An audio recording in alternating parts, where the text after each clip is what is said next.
pessoal, começamos aqui. Acho que eu não apareço, porque ali não aparece, né? Não, você aí. Pode chegar um pouquinho mais pra cá que você aparece. É, porque eu sei que isso aqui não aparece, né? Não, você tá É, metade. Isso, olha aí. Metade de mim. Começamos aqui. Tá muito emocionante. Vou ficar a tua graça já, tá proibido de vir pro curso. Quando não começa ela assim, eu vou falar com o dono do curso. Apesar, enfim. Deixa eu falar. Começamos aqui o nosso conteúdo, como eu falei com vocês, que a gente vai mesclar um pouco de produção textual com língua portuguesa, tá bom? A gente vai começar a falar de redação sempre pontuando as questões da gramática na redação, tá bom? E aí eu coloquei que parece muito banal, mas é só pra gente saber. Às vezes pode ser banal para uns, pode ser novidade para outros, né? Então, de qualquer forma, de toda forma, eu vou explicar o que pra mim parece ser banal, pressupondo que vocês não sabem. Se vocês souberem, que bom, fiquem quietinhos, aguardem que outra pessoa pode não saber. Nem todo mundo aqui teve acesso às questões, né, de como é o vestibular, de como são os concursos públicos e militares, né, antes daqui do curso. Mas vamos lá, conceitos iniciais sobre texto. As considerações fundamentais. Qual o conceito de texto, pessoal? Texto é toda unidade linguística e semântica de comunicação, blá blá blá. O que isso na prática quer dizer? Na prática quer dizer que o texto é toda unidade. O que é unidade? Texto é tudo aquilo que a gente junta, que a gente une, né? E aí linguística por quê? A gente une palavras. Um texto tem palavras, seja ele falado, seja ele escrito, certo? Palavras também podem ser imagem, tudo bem? Que aí a gente vai ver aqui na frente linguagem verbal e não verbal. Aí texto é tudo aquilo que a gente junta, né? Todas as palavras que a gente junta para fazer sentido, para que haja o quê? Comunicação. Semântica tem a ver com sentido, semântica quer dizer sentido, literalmente. E comunicação, interlocução. O que é a comunicação? Eu gosto muito de falar disso porque a gente quebra a ideia do preconceito linguístico aqui, inclusive a ideia do agente somos. Porque as palavras, as frases, a língua, ela não foi criada para você ter admiração, achar lindo aquilo que o outro fala. A língua foi criada para se comunicar. O homem precisava dizer para o outro, vai lá caçar que eu fico aqui olhando a nossa tribo. Então ele foi criando as palavras, as línguas, para se comunicar um com o outro, para poder vencer as guerras, etc, etc. Então a função da língua é essa, comunicação, tá? E aí a gente já viu a definição de texto, e aqui só para a gente separar por partes, né? O que é unidade? Referente à relação entre as partes, como eu falei, aquilo que a gente vai juntando, né? Linguística, referente à linguagem, a forma. O conteúdo tem a ver com o sentido. Claro, a forma que a gente escreve é a forma que o vestibular, ou o concurso público, ou o concurso militar pede, né? Dependendo. Por exemplo, o Enem ele tem uma forma muito rígida, não sei se vocês já fizeram Enem ou sabem, o Enem tem uma forma muito rígida, que é tem que ter não sei o que no desenvolvimento, tem que ter não sei o que no... Então ele tem essa forma rígida. Já os outros concursos, não. E aí a semântica tem a ver com o sentido, que é o conteúdo, aquilo sobre o que a gente escreve, tudo bem? E a interlocução é a comunicação, eu falo, você lê.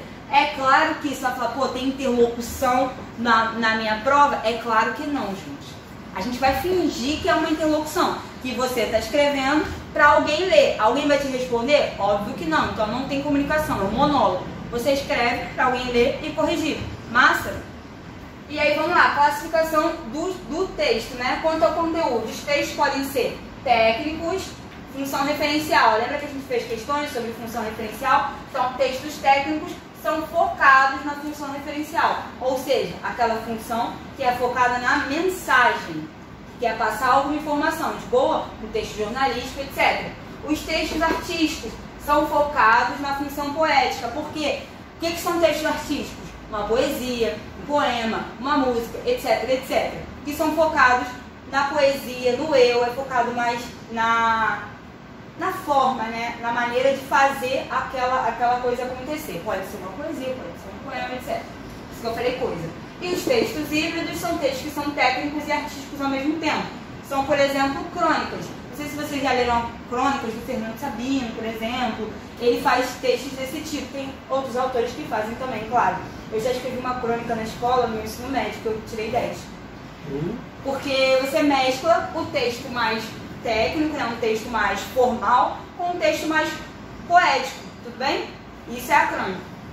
E aí, quanto à linguagem, para classificar o texto?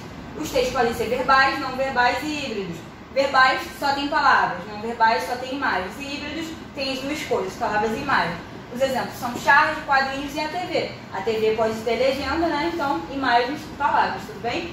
E aí, quanto ao conteúdo, de onde a gente tira o conteúdo para escrever? Essa é a parada mais difícil, é a parte mais complicada.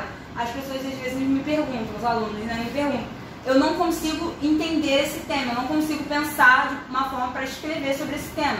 Você precisa, igual eu falei para o João, que eu dei um esporro no João, você precisa se informar, você precisa ler sobre algumas coisas. Não adianta você querer chegar lá na hora e achar que só com os textos de apoio você vai conseguir tirar o tema do nada. Não, você precisa de uma bagagem prévia, né, de algo que venha antes da prova. Então você precisa de informação que vai partir de onde?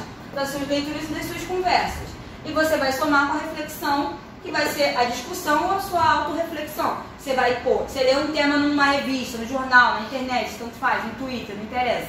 Você lê um tema, tu vai parar e vai pensar, caramba, então é isso que esse tema quer dizer.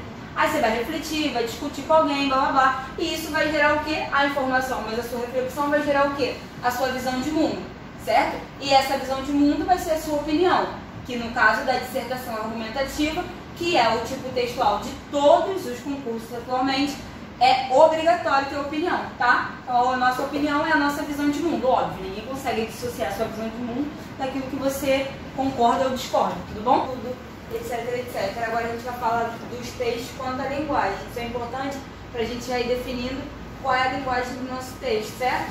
Qual é o tipo do nosso texto? O tipo do texto que a gente escreve é o texto técnico, certo? E aí a linguagem do nosso texto é a linguagem também técnica, de boa? A linguagem técnica, ela tem essas características aqui: objetividade, focada no objeto, certo?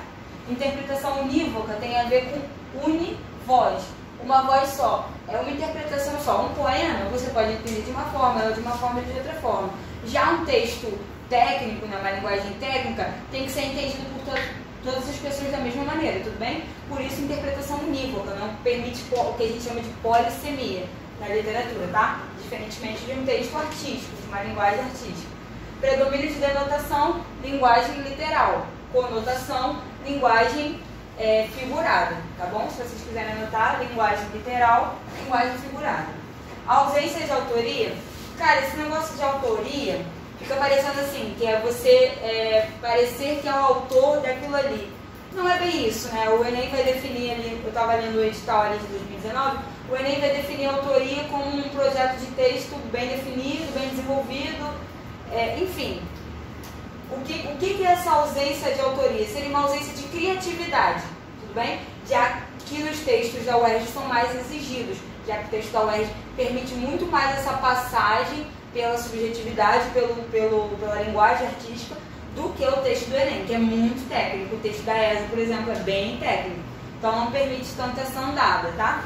E aí, pensa nessa autoria como criatividade, tá bom? E aí, previsibilidade, o texto já é previsível. O corretor, quando ele vai corrigir a redação desse tipo de concurso, tipo militar, vestibular, ele tirando a UERJ, ele já espera que ele vai ler 1000 vezes a mesma coisa, tá de boa? Porque já é previsível mais ou menos aquilo que vocês vão escrever, tá? Focado na função referencial também, essa linguagem também focada na função referencial. Já a linguagem artística, no seu oposto, né, em contrapartida, focada no sujeito, subjetividade, focada no eu, nos meus sentimentos. Interpretação múltipla, tu pode interpretar um poema de uma maneira, eu de outra. Uma música, tu pode interpretar ela de uma maneira, eu de outra, etc. Predomínio de conotação, linguagem figurada. Relação profunda entre forma e conteúdo, isso é muito importante. Vocês já viram aqueles poemas, por exemplo, o autor vai falar de ensino, aí ele escreve na forma de ensino? Já viram esses poemas? Então, tem muito essa ideia, né? Dessa relação, por isso que fala, relação profunda, uma relação muito coesa, muito conectada da forma, da maneira que se escreve, com o conteúdo, sobre o que se escreve, tá bom? E aí, uso expressivo de figuras de linguagem, que é o que a UERJ gosta pra caramba. Quem vai fazer a prova do bombeiro, né, quem vai fazer o UERJ em si para vestibular, acho que é você, né, Flor?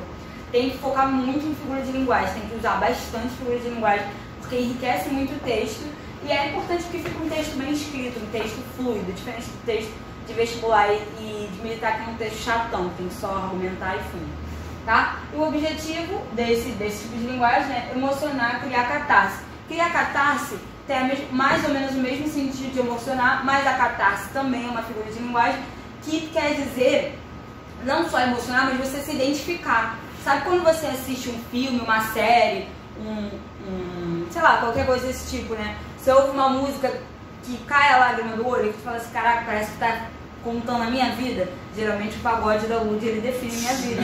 O Numanais, eu ouço e penso assim, que isso, cara? Como é que ela pode ter escrito isso? Canetada da Lud. A canetada da Lud escreveu a minha vida.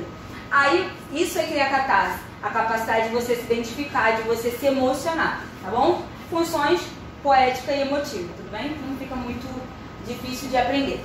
Registros de linguagem, que também são chamados de níveis de linguagem, que vocês já devem ter ouvido falar. Aí ali eu botei 2 exemplos que dizem mais ou menos a mesma coisa de forma diferente. Essa forma já não é uma forma que a gente falaria hoje, né? As gírias já se atualizaram e eu sei, tá, gente? Eu não sou velha a esse ponto.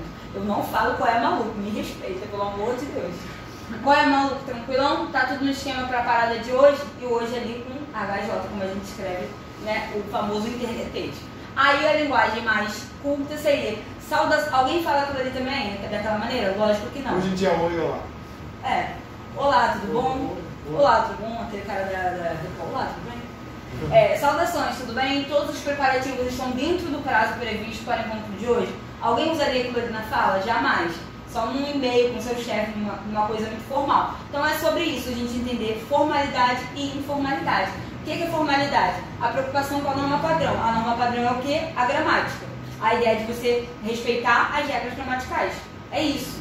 E aí a gente tem o padrão formal erudito, que é sofisticado, né? Que é o que eu falei. Não é a função da linguagem ser sofisticado. A função da linguagem é ter comunicação. Se eu estou comunicando, tá tudo certo. Não importa se está falado errado ou certo. Lembrando, a fala não é a mesma coisa que a escrita. A fala, ela tem uma liberdade maior. A escrita, principalmente em provas, tem que ser formal, tá? E aí a gente tem o erudito e o culto. O culto é o que a gente vai focar, tanto para a prova de língua portuguesa quanto para a prova de redação, para quem vai fazer provas que tenham redação. E aí, sofisticação, onde que a gente acha isso, né? Bíblia, discurso jurídico. Quer dizer, são em contextos que você não vai encontrar pessoas que não sejam daquele nicho ali, falando, tipo, você é cristão, você lê a Bíblia. Se for uma pessoa que nunca leu a Bíblia, ela não vai entender aquela linguagem ali. Se você brincar, varão, a pessoa fica assim, não, que varão, que negócio é esse? Então uma linguagem diferente, tudo bem? E aí o culto é a simplicidade correta. Os jornais e as revistas, né, respeitam a norma padrão, mas é óbvio, tem os desvios ali, porque não quer dizer, os jornais e as revistas não são exatamente aquilo que a gramática manda. Senão a linguagem também fica muito distante das pessoas. Porque, por exemplo, se eu falo pra vocês assim, cheguei a casa, você vai falar assim, nossa, que negócio estranho, que coisa horrível. Prefiro arroz a feijão. É horrível, né? Mas é a maneira que a gente tem que escrever. É isso. Não precisa falar, mas tem que escrever. Pelo menos nas provas. E aí, informal, despreocupação, né? Ao partir do oposto, despreocupação com a norma padrão, com a gramática. A gente tem um coloquial, que é a maneira que a gente fala, tem os desvios leves, tem gírias, tem imprecisão. Imprecisão é que a gente não precisa muitas coisas. A gente fala alguém, coisa. Sabe, pega aquela coisa ali pra mim.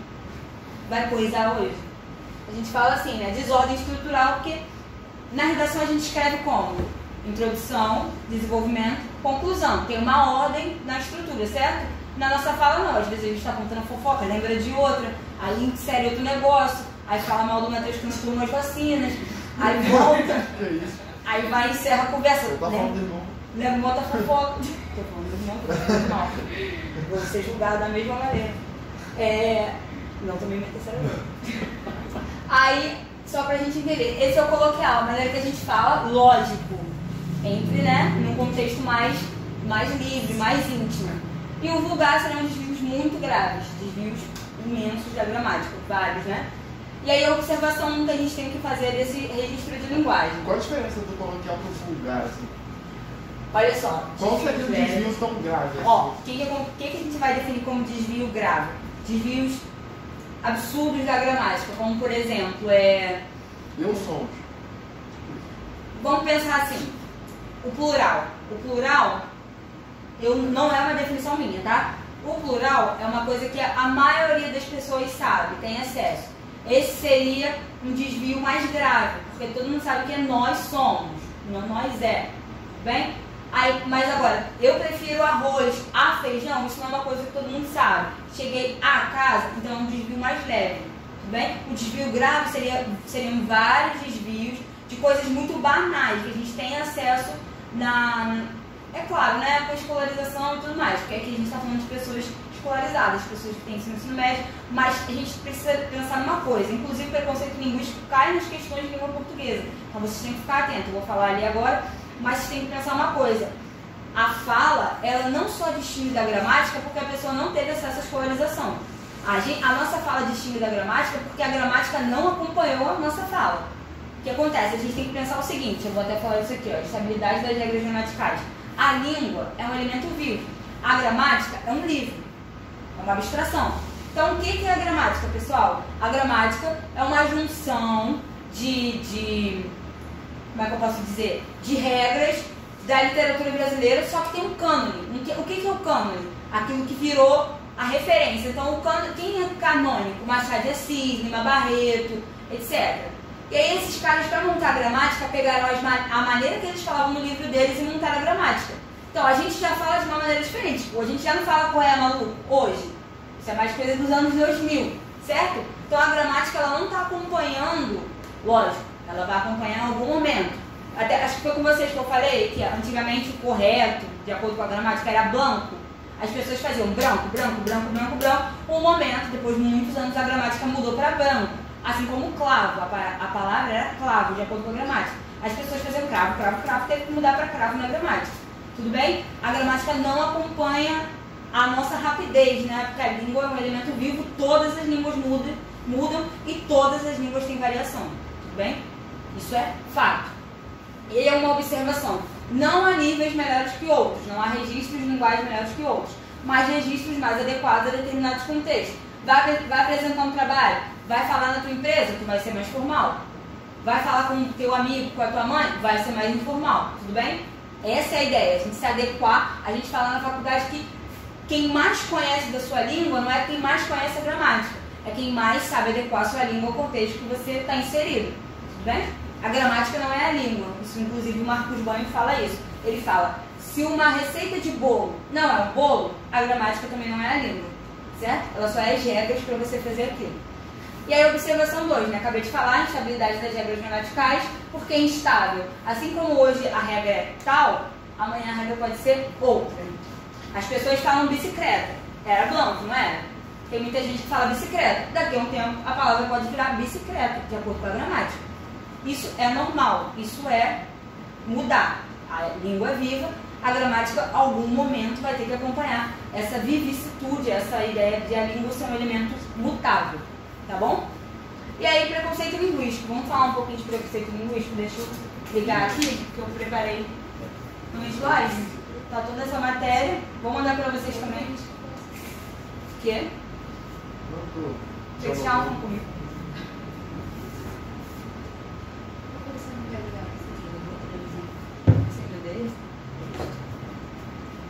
Essa televisão eu não estou adaptada a isso. Esse é um outro nível de... E aí, pessoal, por exemplo, aqui, ó, coloquei nesse slidezinho. Essa página aqui tá no Facebook, é uma página muito legal, de linguistas. Não sei de qual universidade eles são, né? Acho que são de várias. E o nome da página é esse aqui. Falei errado, o problema não é meu, é seu. E aí eu botei a fonte, depois vou mandar esse slide pra vocês. Rir de quem fala Flamengo, bicicleta, chiclete é preconceito linguístico. Interromper as pessoas para corrigir como elas falam é preconceito linguístico. Dizer que alguém faltou às aulas de português e que por isso fala errado é preconceito linguístico. Falar que as pessoas precisam aprender português antes de aprender inglês é preconceito linguístico. Dizer que para mim fazer e eu vou e não existem é preconceito linguístico. Chamar alguém de burro por falar diferente da norma padrão é preconceito linguístico. Dizer que não conversa com quem fala errado é preconceito linguístico. Dizer que quem fala errado é preguiçoso porque hoje em dia na internet é preconceito linguístico. Falar que os ouvidos doem quando ouve alguém falando errado é preconceito linguístico. E eu costumo dizer uma frase, que eu não sei o autor dessa frase, mas que eu adoro essa frase, eu tenho até uma blusa com ela que minha chefe fez pra mim, que é o seguinte, a frase é a seguinte: o preconceito linguístico é, antes de tudo, preconceito de classe. Por quê? O grande problema, presta atenção, vou explicar devagar. O grande problema das pessoas que cometem preconceito linguístico não é a pessoa falar em desacordo com a norma padrão. É de quem vem esse desacordo. Por isso que eu falo, o preconceito linguístico, antes de tudo, preconceito de classe. Por quê? Quando uma pessoa com melhores condições ou com mais acesso à escolarização fala cheguei em casa, ninguém ri. Mas por que quando uma pessoa fala Flamengo ou bicicleta é engraçado ou é debochável? Então não tem graça, entendeu? O cheguei em casa, para a gramática, é tão errado quanto o Flamengo e bicicleta. Porque um é passível de deboche, de preconceito e o outro não. Aí a gente vai estudar, vai entender quem usa o Flamengo, quem fala o bicicleta e quem fala o cheguei em casa. Ah, todo mundo. Aí as pessoas falam, ah, mas é um erro. Não, não é um erro mais leve ou mais grave. Depende de quem está falando. Então, por isso eu afirmo, preconceito linguístico é, antes de tudo, preconceito de classe. Então, não façam isso, tá? Preconceito linguístico cai nas provas, mas eu estou falando para além de prova, estou falando para a vida. Não façam isso porque isso não é legal. E é o que eu estou falando, preconceito linguístico não é você rir, não ri não, porque a pessoa não teve acesso à escolarização, às vezes ela teve. E ela quer falar daquela maneira. E tá tudo bem. Porque, pô, se eu estou num contexto com um amigo meu, eu não posso falar, pô, tu foi? Não, tem que falar, tu foste. Ah, pelo amor de Deus, me poupa, né? Vamos querer. Tu foste. Aí aqui, eu só vou falar com vocês de grau de personalidade, vou botar no quadro, tá? Tururu. Pra gente encerrar. Prometo. Deixa eu tirar esse troço aqui. Tururu. Posso apagar? Posso. O que tu tá rindo, Matheus? É o Fabrício. O Fabrício, né? O Fabrício é um deboche em pessoa. Com essa cara dele séria, com essa máscara preta. Eu tô branco não. Tô percebendo. Tô numa boa, tô curtindo, vai de pronto.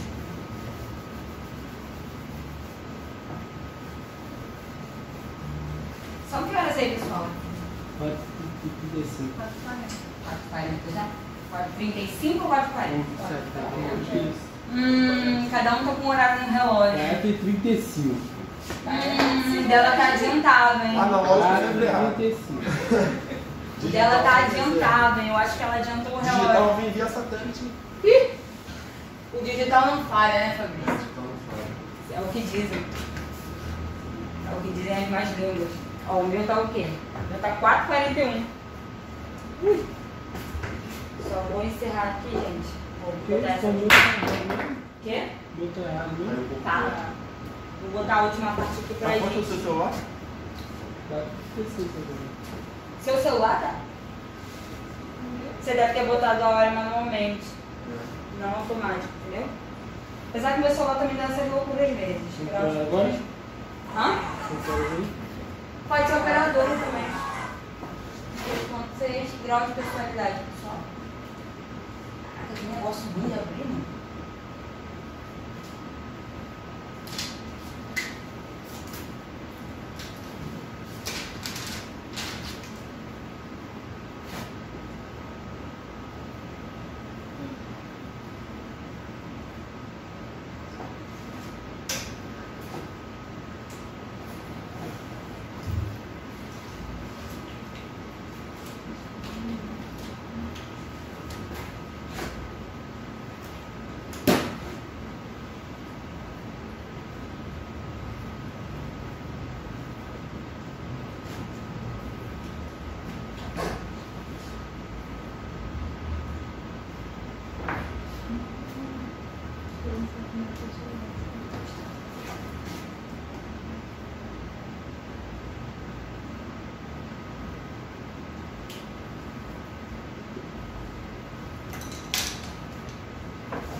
vou andar numa aula de quadro dele. Eu tenho muito tempo com ele. Sério? Uhum. Eu tô desde 2020 trabalhando o EAD, infelizmente. Cara, Com saúde.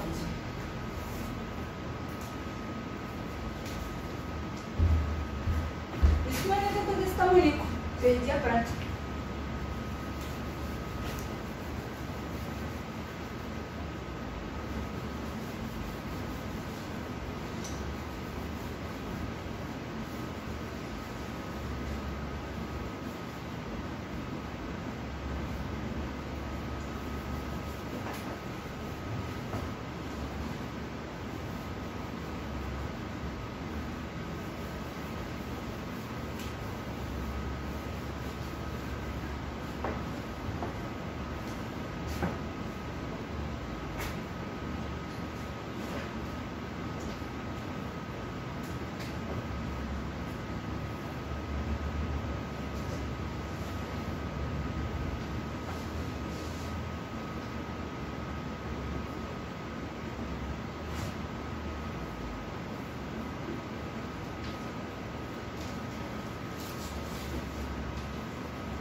Professor, está escrito ali debaixo do olho, pessoal.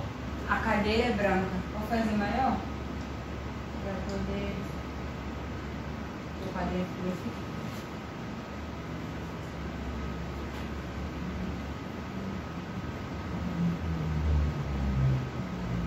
Melhorou, Gustavo? Aham.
Cheguei por 2,5, meu filho. 2,5. Tá aqui. Alguém diz pra você aí que não tá? Posso? Yes, então. Yes, então. Pra gente encerrar, que eu acho que já tá até na hora de vocês irem embora, né? Deve dar 5 horas. Falta 3 minutos. Falta 3 minutos? É o tempo que eu tenho pra encerrar. Tá gravando, gente? Tá, só pra saber. Coitado meu, ele tem que ficar cortando horas aí. Eu tô aparecendo? Tá. Vai cortar mais uma hora de silêncio. Matheus, você já terminou, Matheus? Já falta de preconceito no bicho. Quem que tá copiando aqui? Essa parte aqui era outra que já tava, menina. Ah, mentira! Ah, caraca, cara. Arranca a folha, cara. Viu o bagulho de... Uma árvore morreu, eu vou arrancar essa folha. Como cópia. Como fortalecimento da ideia anterior, né? Eu ainda ia apagar, ninguém vai confundir. Caraca, eu fui no embalo, fui... É o Espírito Santo, se moveu. Vai lá, desce meu Sérgio. Pronto. Desce minha marreta na mão. Pra gente. Taca-lhe pau nos caras aí, Marcos. Depois eu que sou do fechado, né? Podemos encerrar as nossas considerações sobre texto. Agora a última coisa que a gente vai falar, grau de pessoalidade, né? Ele tá com tempo, né? Dá pra ver que ele tá com tempo. Ah, vamos ficar aqui, a vida é nossa. É, claro, eu não tenho aula pra dar de 7 às 9. Nada, cancela. Cancelei. Ela quer cancelar. Cancelei aquele meu pensamento. Claro. Linguagem pessoal. Linguagem pessoal dá a ideia de que eu tô sendo pessoal, certo? Mas na prática, o que significa isso? É utilizar a primeira pessoa. E aí o que a gente tem de regrinha, né, pros concursos? Que você não pode utilizar o eu, que você pode utilizar o nós, certo? Não pode usar do singular, a primeira pessoa do singular, mas pode usar a primeira pessoa do plural. Tudo bem? E essa é a ideia da linguagem pessoal. Eu estou, eu acho que isso na dissertação argumentativa completamente proibido, tá? Vá. Não sou Então tem também. que falar nós como se existisse um grupo. Tem que se camuflar. O que acontece? É onde a gente vai chegar ali. A melhor coisa é que você não utilize nem o nós. É permitido, mas assim, o melhor é que você não utilize nem o nós. A gente vai chegar lá. A linguagem impessoal, que é a que os nossos concursos pedem, é o quê? A ausência da primeira pessoa, óbvio, não posso escrever a primeira pessoa, vou escrever quem? Terceira pessoa. Você vai falar, eu vou escrever ele acha que... Não. Você vai escrever assim, ó. Observa-se que... Né? Observa-se que... É perceptível. É perceptível que... É notório. Não, eu não vou seguir. Eu vou ficar aqui até amanhã fazendo frase de apoio. Então essa é a maneira de se escrever impessoalmente na terceira pessoa. Tá, por que a gente está falando disso? Observação. Um fato é diferente de uma opinião, correto? Um fato não pode ser pessoal. E se o fato é diferente da opinião, a opinião ela pode ser pessoal e impessoal, um fato não pode ser pessoal. Você não pode dizer pra mim assim, a cadeira é branca, óbvio, gente, aqui todo mundo, pra gente poder perceber se é um fato, todo mundo tem que enxergar, né? Por ser uma cor, tem que ser uma coisa que seja visível aos olhos. E aí, quando eu falo, a cadeira é branca, se você olhar, você tem que dizer, não, a cadeira é branca, é fato. Outro vai dizer, não, todo mundo vai ver branco, certo? Não vou ter cor polêmica, porque os daltônicos são polêmicos. E aí, né, bota uma cadeira amarela, o daltônico fala, depende. Se eu não enxergar o vermelho. Se eu não souber como a tela é vermelha. Então, branco, todo mundo vê. Se eu falo que a cadeira é branca, todo mundo tem que perceber que a cadeira é branca. Isso é um fato. Tipo, morreu o fulano, a pessoa tem que estar morta, todo mundo percebeu. Agora, quando eu falo, eu acho a cadeira confortável... Se ver ela depois, eu pergunto. Olha aí. Eu acho a cadeira confortável, isso é uma opinião de forma pessoal. Eu acho a cadeira confortável. O Marcos acha a cadeira desconfortável. Opinião de cada um, vida que segue, certo? Agora, uma opinião impessoal. A cadeira é confortável. Pronto, não interessa quem falou. A opinião tem cara de verdade universal, certo? Então é aquela maneira ali que a gente vai escrever. Dando a nossa opinião de maneira impessoal. E aí, logo, escrever de forma impessoal é uma forma de expressar opiniões como se elas fossem fatos, dando cara de verdade universal, né? E aí, lembrando que, só para fechar, impessoalidade é diferente de imparcialidade. Impessoalidade é não usar a primeira pessoa, é não se colocar. Usar eu acho, eu penso que, você vai dizer a sua opinião, porém de uma forma que ninguém perceba que é você que está dizendo, como a gente acabou de dizer. Você vai ser impessoal e vai parecer que é um fato, que é uma verdade universal, qualquer pessoa consegue enxergar. Porém, a imparcialidade é não ter opinião, é aquela famosa pessoa em cima do muro, aquela que diz nem de direita nem de esquerda. Na redação, não pode, não tem nem de direita nem de esquerda. Na redação, você tem que ter um lado, e não me vem com meio. Meio não é opção, tá? Na redação é concordo ou discordo, e aí vai argumentar por que concorda ou por que discorda. Não pode ser imparcial, tá bom? Se você for imparcial, você tira praticamente... como é que eu posso dizer? O mecanismo basal da dissertação, que é o quê? A opinião. Se é uma dissertação argumentativa, você vai argumentar o que se você não botar opinião? Correto? Então tem que ter opinião. Não dá pra ser imparcial. Tudo bem? Então é só até aqui que eu tenho pra falar com vocês. Semana que vem tem mais. Hoje eu vou mandar o exercício pra vocês fazerem. Semana que vem não, sábado eu tô com vocês.